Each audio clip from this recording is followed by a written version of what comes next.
pasirašius sutartį su bolševikais, įvyko Varšuvos mūšis, bolševikai mūšį pralaimėjo, buvo atmesti Lenkijos kariuomenės.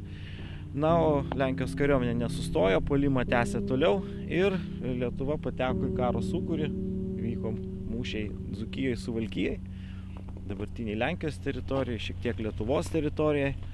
Na, bet atrodė, kad tas toks lokalinis tas konfliktas pavyks ten kažkaip susitarti diplomatiniam priemonėm. Na ir lietuviai įvyko dėrybos, tiesą sakant, rugpjūčio mėnesio 23-26 dienomis susirinkę čia buvo Lenkijos delegacija karinė atvykusi, derino toliau karinį bendradarbiavimą, kad kažkaip tai bolševikų Lenkų karo metu lietuviai kaip tai liktų šone, o tuo pačiu metu, tom pačiom dienom vyko pasirengimas Vilniaus užėmimui. Na ir atseit maištingoji Želigovskio kariuomenė, tai yra viena iš 3 tokių stambių Lenkijos kariuomenės grupuočių, kurios pagrindą sudarė Lietuvių Baltarusių divizija, taip vadinamai, kurta 18 metais, specialiai Lietuvos ir Baltarusijos užėmimui, kurią sudarė pulkai, Kauno pulkas, tenai, Vilniaus pulkas, Gardino pulkas ir panašus daliniai. Jinai atseit sukilus prieš maršalą Pilsudskį nužygiavo, užėmė Vilnių, kurį tuo metu gynė 1,5 pulko, jeigu galima pasakyti. Realiai lietuviai nesitikėjo visiškai šito puolimo, didžioji kariuomenės dalis tuo metu buvo Suvalkijai kaip tik. Na ir tas puolimas toliau buvo tęsiamas į Lietuvos vidų. Ir atrodė, kad čia gali būti labai liūdnas scenarius. Tačiau sąjungininkų misija nepatikėjo to maištu.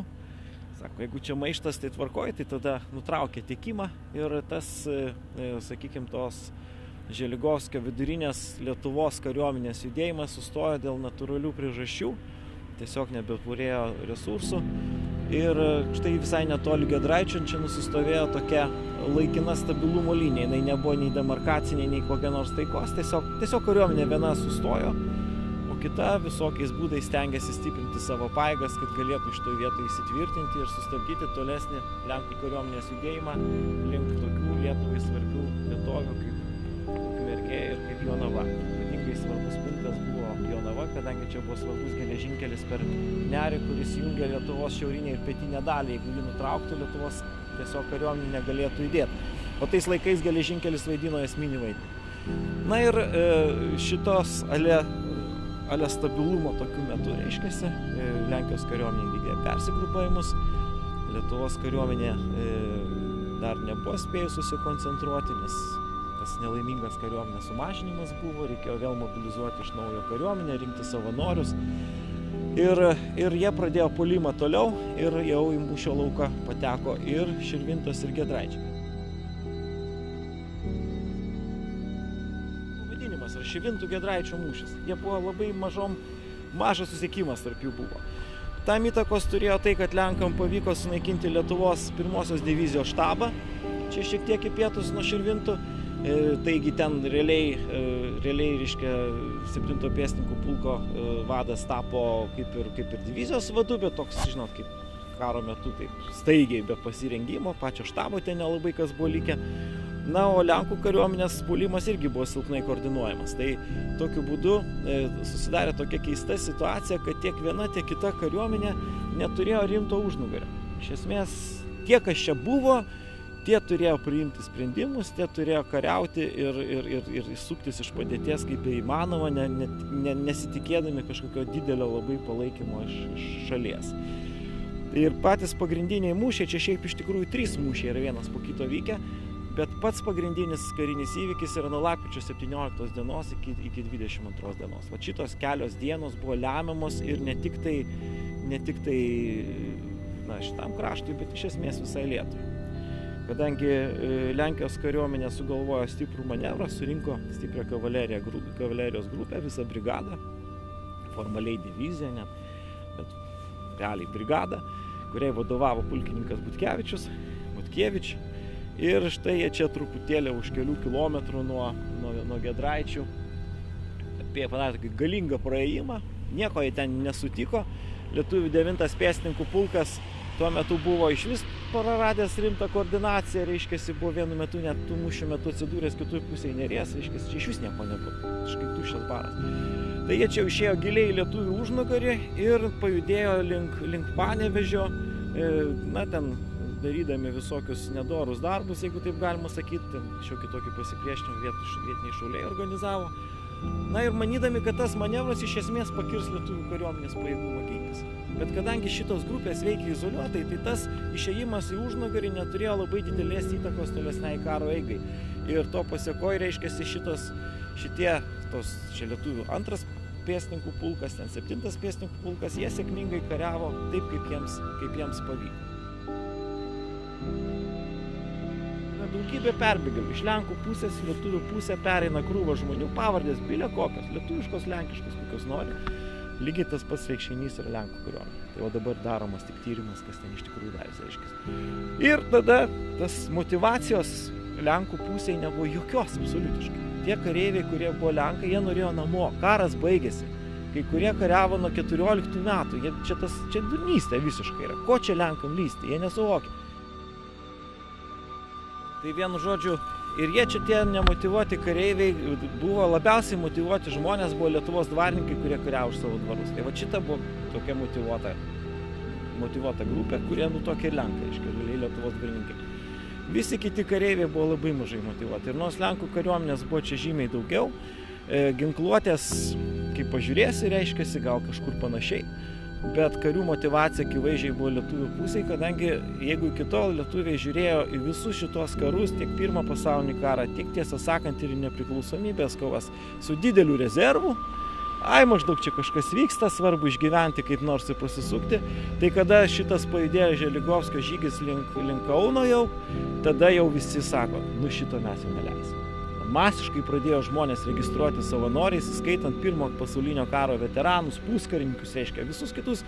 Visuomenė sukilo visa, reiškia, tai motyvacija buvo akivaizdžiai mūsų karių pusėje, nors skaičiai buvo kaip ir Lenkų pusėje. Tai šitą motyvaciją didžia dalim nulėmė ir Lietuvos kariuomenės tokius veiksmus, dažnai desperatiškus, dažnai atrodytų kažkokius nesuvokiamus, bet jie buvo paremti labai dideliu noru laimėti. Ir čia nesuvaidinimas ir ne propaganda, čia tikri dalykai, nes tai kas tu būsi? Vergas būsi. Bus Lenkų valstybė, tu būsi vargšas kažkoks. Tai va šito niekas nenorėjo ir tada ta motyvacija labai stipriai suveikė, o vietinių gyventojų palaikymas buvo esminis faktorius. Dabar kalbant apie šitą paminklą, jis yra aišku statytas Lietuvoje dar prieš karą, čia atskirtos dalis kai kurios, aišku, ne viskas čia išliko, bet jisai iš esmės čia stovėjo ir sovietmečių, be kai kurių, aišku, čia simbolių ir be kai kurių ženklų. Nes gal Sovietų sąjungoje ne per daug tas trukdė, reiškia, tas Lietuvių-Lenkų konfliktas.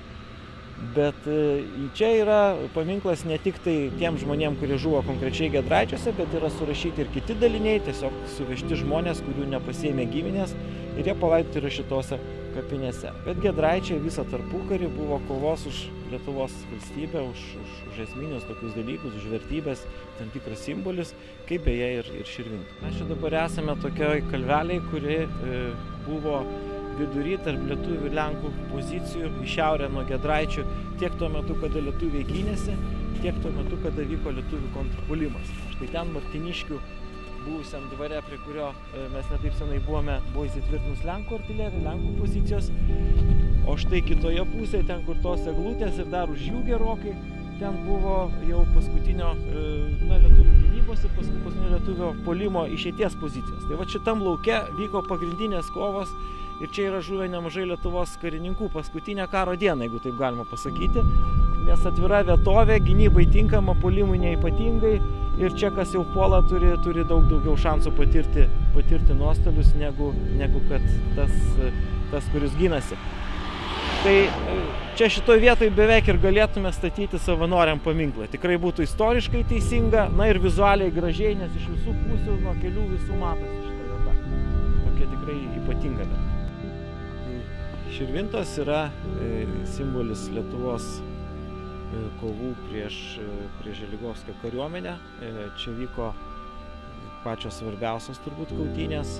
Giedraičiai nors ir svarbus, bet gal ne tiek, nes vis tik tai buvo ta vieta, kur pavyko lietuviam pasiekti tam tikrą moralinį persilaužimą. Tas vadinamasis Širvintų stebuklas, jisai iš tikrųjų tiem laikam buvo stebuklas, kada nedidelės Lietuvos pajėgos sugebėjo sėkmingai pasirodyti ne tik tai prieš save, bet ir prieš Lenkus, kad sugeba kažką padaryti. Nes reikia prisiminti, kad iki tol Lietuvos kariuomenė yra patyrusi nemažai ir pralaimėjimų. Suvalkijoje nepavyko nei užimti Augustavo, nei apginti pozicijas, kokias buvo užėmusi ant taip įsivaizduojamos Lietuvos-Rusijos sienos, kur lietuviai įsivaizdavo, kad yra Lietuvos siena. Lenkų kariuomenė buvo ten sudavus stiprų smūgį.